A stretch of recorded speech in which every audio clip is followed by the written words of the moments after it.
Okay.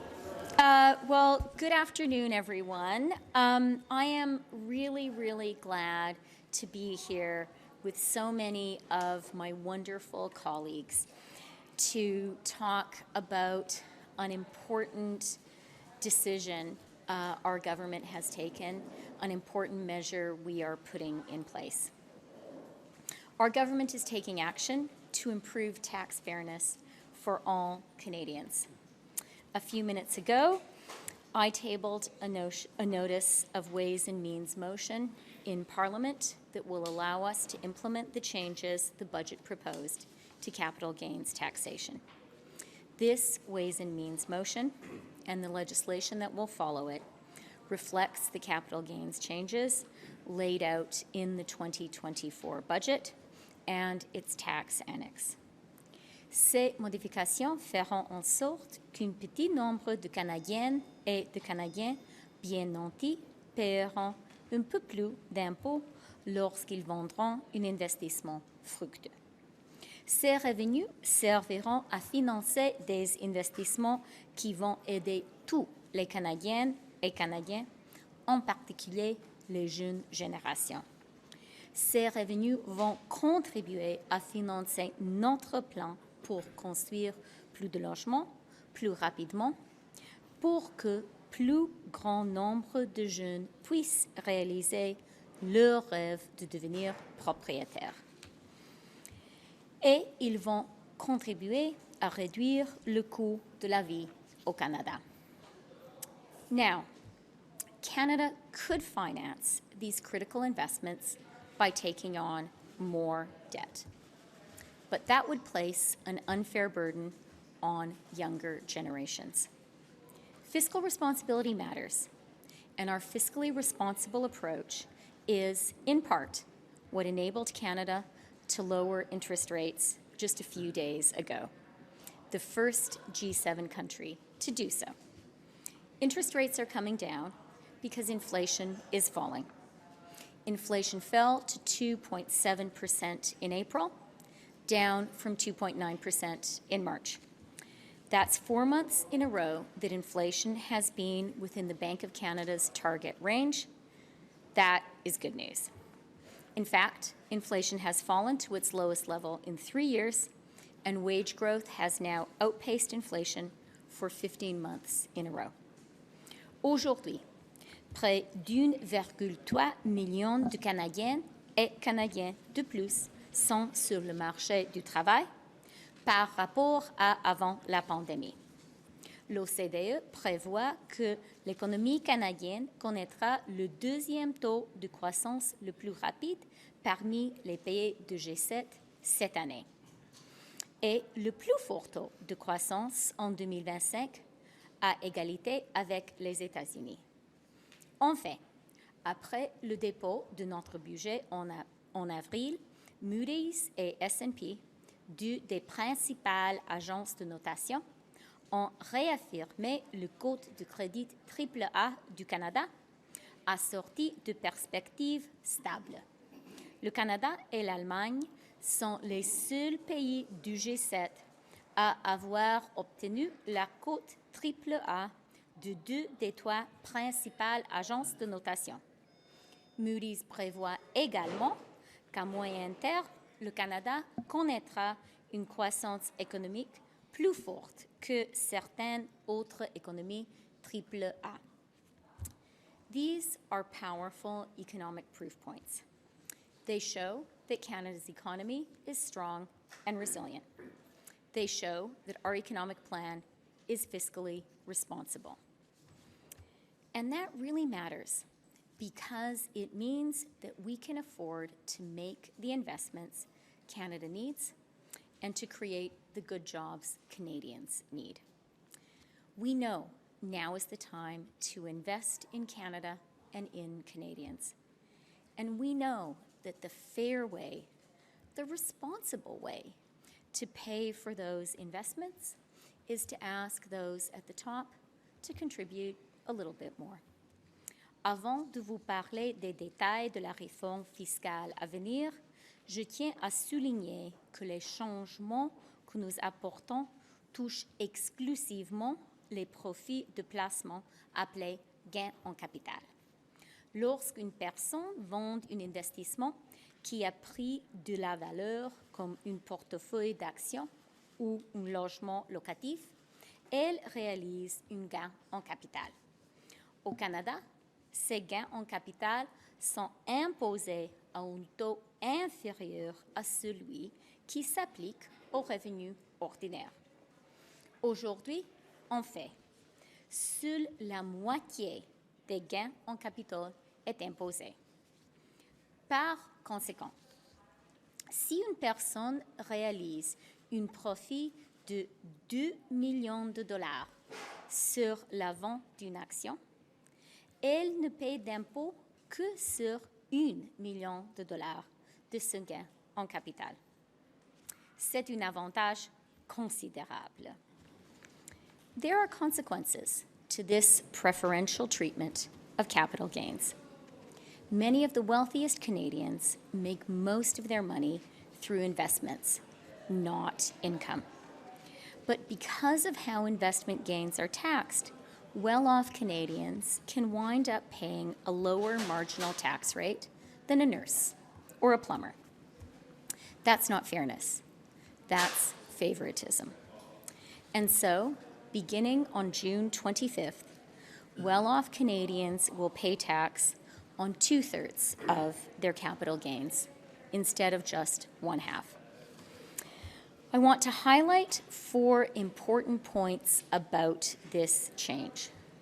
First, all Canadians will continue to pay no capital gains tax when they sell their principal residence. Any money you make on the sale of your home is yours to keep. Second, the tax changes do not apply to the first $250,000 of capital gains every single year. The higher rate applies only to gains above this $250,000 threshold. That means most Canadians will still be able to sell successful investments without paying a higher rate. For example, a couple who own a rental property will pay no additional tax on the first $500,000 in profit from a sale. Third, we're increasing the lifetime capital gains exemption for those who sell their small business or farm. Gains of up to $1.25 million will now be tax-free. And fourth, to encourage innovation and job creation, we're introducing a new incentive for entrepreneurs that will reduce the amount of tax they pay on capital gains and increase the lifetime exemption on the sale of all or part of their business. In the end, and this is key, we estimate that only 0.13% of Canadians with an average annual income of $1.4 million will be affected by this change in any given year. But millions more, especially younger Canadians, will benefit from it. Taxing capital gains is not an inherently partisan idea. It's an idea that everyone who cares about fairness should support. In fact, the idea of taxing capital gains in Canada was first broached by the government of Prime Minister John Diefenbaker and his Royal Commission on Taxation, chaired by Kenneth Carter. In the Royal Commission's report, Carter memorably declared that fairness should be the most important objective of the tax system. He insisted, a buck is a buck is a buck. And Prime Minister Brian Mulroney raised the capital gains inclusion rate to 75%, higher than the rate we're establishing today. Cette semaine, notre proposition de réforme du système fiscal fera l'objet d'un vote à la Chambre des communes. j'encourage les Canadiennes et Canadiens à y prêter attention. Prêtez attention aux députés qui voteront contre ces changements et réfléchissez à leur motivation. Prêtez attention à ceux qui défendent un régime fiscal qui favorise les mieux nantis, à ceux qui s'opposent à une plus grande équité fiscale pour tout le monde, à ceux qui veulent que les millionnaires qui ont réalisé du gros gain sur les investissements paient moins d'impôts qu'une enseignante ou une infirmière, qu'un charpentier ou un plombier. La promesse du Canada a toujours été d'offrir une chance équitable à tout le monde, de connaître une vie confortable au sein de la classe moyenne. Aujourd'hui, notre gouvernement prendra une autre mesure importante pour créer un pays où cette promesse sera tenue et où chaque génération aura une chance équitable. Et je veux remercier tous mes collègues qui sont ici avec moi aujourd'hui et je suis prête à répondre à vos questions. Qu'est-ce que vous répondez, Mme Freeland, aux gens d'affaires, les porte-paroles de petites entreprises qui affirment aujourd'hui que ce que vous nous annoncez dans cette motion va nuire aux investissements des petits entrepreneurs et aussi les médecins? L'Association médicale canadienne qui a dit hier dans un communiqué que ça va aggraver la pénurie de médecins. OK. Alors, je vais commencer en expliquant la raison pour laquelle on fait ce qu'on fait. On travaille pour l'équité pour chaque génération. On comprend l'importance de faire les investissements dans le logement, dans l'abordabilité, dans la croissance économique, et on comprend l'importance de les faire en manière responsable du côté fiscal. Pour cette raison, on comprend que la manière équitable et responsable de financer ces investissements qui sont si importants pour notre pays est avec l'équité fiscale. Et maintenant, vous avez parlé de deux groupes principaux. Je commencerai avec les entrepreneurs. Vous avez parlé des petits et moyens entrepreneurs. Et je dirais cela. Nous prenons vraiment au sérieux la compétitivité du Canada au niveau fiscal. Et c'est pourquoi on fait beaucoup d'attention à le taux marginal de taxation au Canada, le meter. On a publié une table dans le budget, c'est la page 393, environ de ça, et c'est vraiment un calcul important parce que ce calcul que le ministère des Finances fait démontre que le Canada a le plus bas niveau de taxation marginale pour les entreprises que tous les autres pays de G7. C'est important pour nous.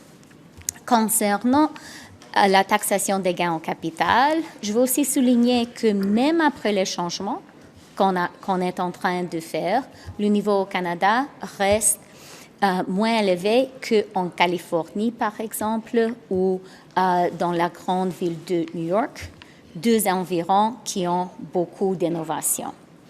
Aussi, comme je juste viens de dire, pendant les années 90, le niveau était 75%.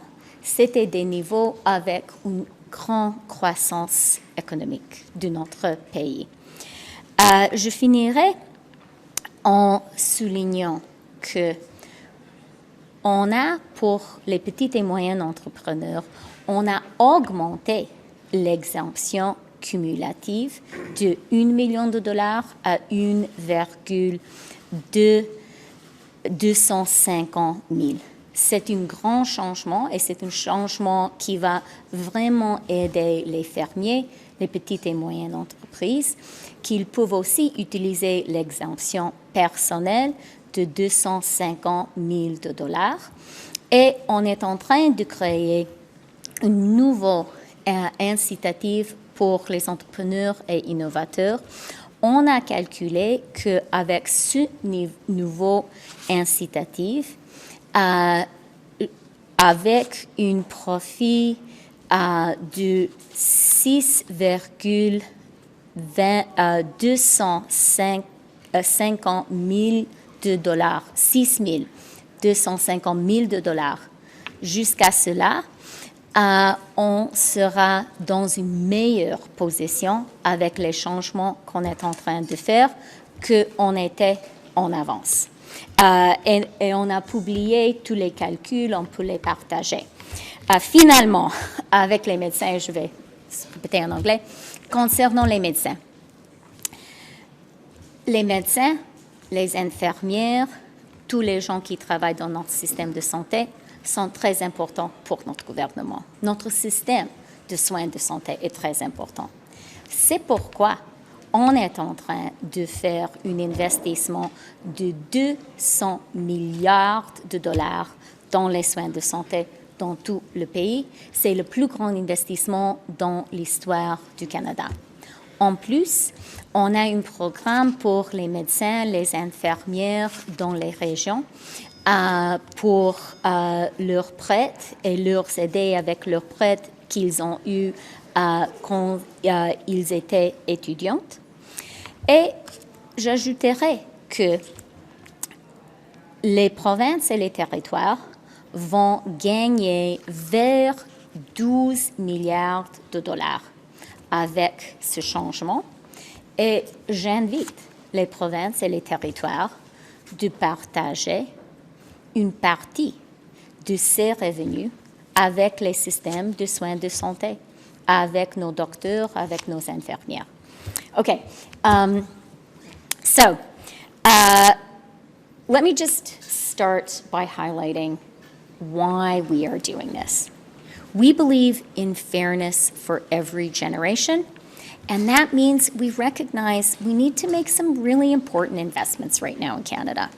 We need to invest in housing, and the budget put forward the most ambitious housing plan any Canadian government has put forward, a plan to get 4 million homes built.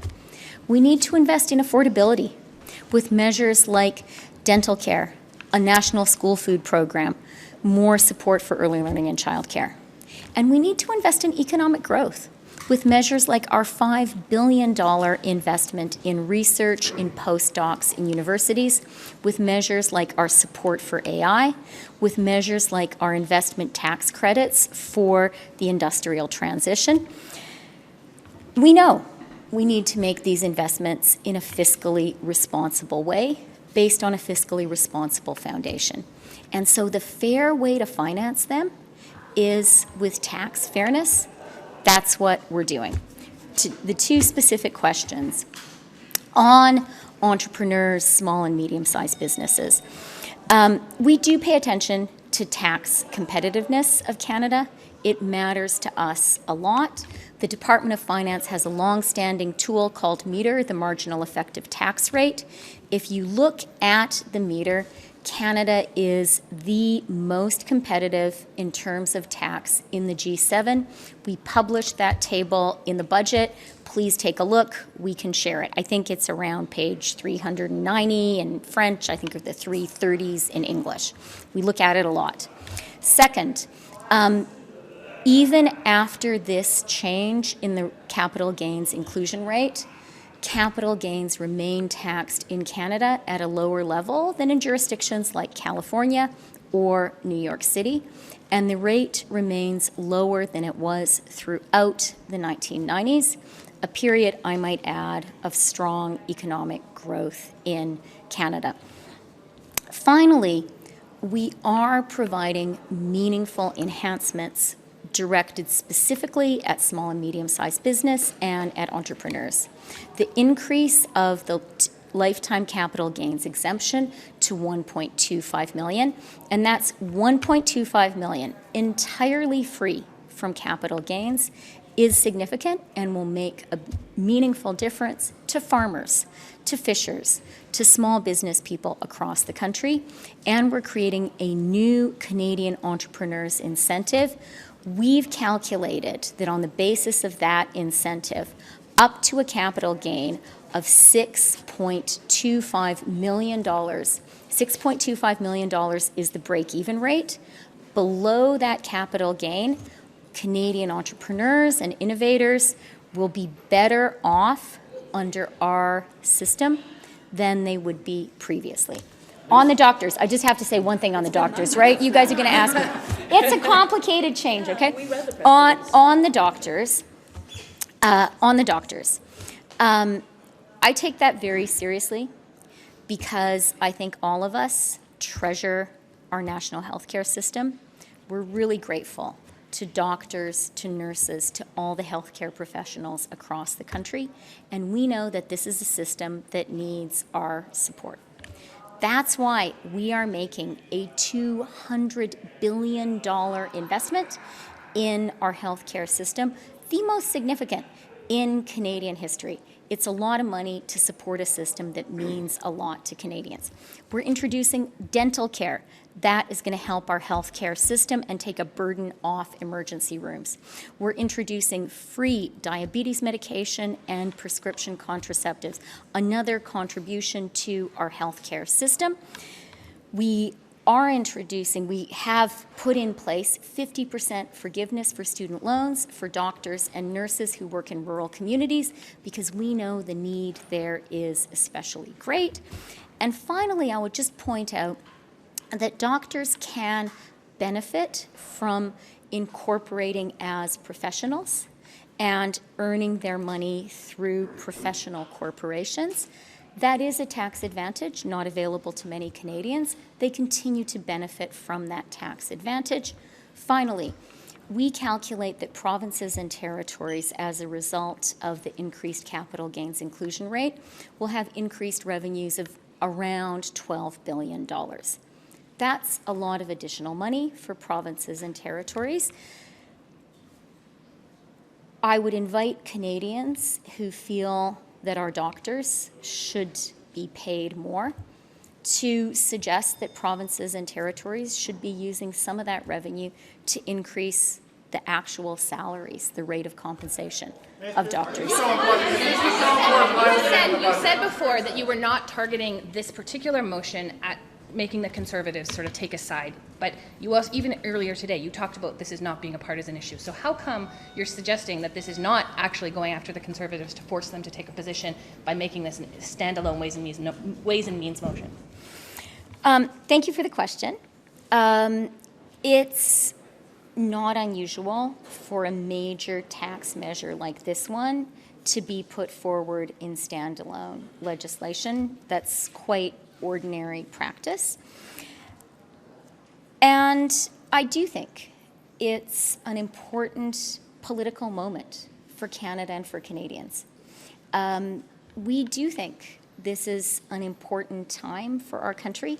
It's an important time because we need investments, and it's an important time for us all to take a stand on how we feel those investments should be financed. And as I said in my opening remarks, I do think this is a moment when Canadians should be watching closely what happens in the House and watching closely to see how all MPs vote on this, I would say, defining measure. On fiscal responsibility, Minister, you mentioned one option would be adding to the debt, and you didn't want to do that. But your own department put out a report saying that the deficit is tracking to be $10 billion higher than your fiscal anchor of $40 billion. I know there's year-end adjustments to be made, but are you confident that will bring it back to target, or are you going to miss your fiscal anchor for the deficit? You've answered your own question, Bill, when it comes to the year-end adjustments and the fiscal monitor. It's quite normal for there to be year-end adjustments. Soyons clairs, tentez-vous de faire mal paraître les conservateurs avec votre mesure?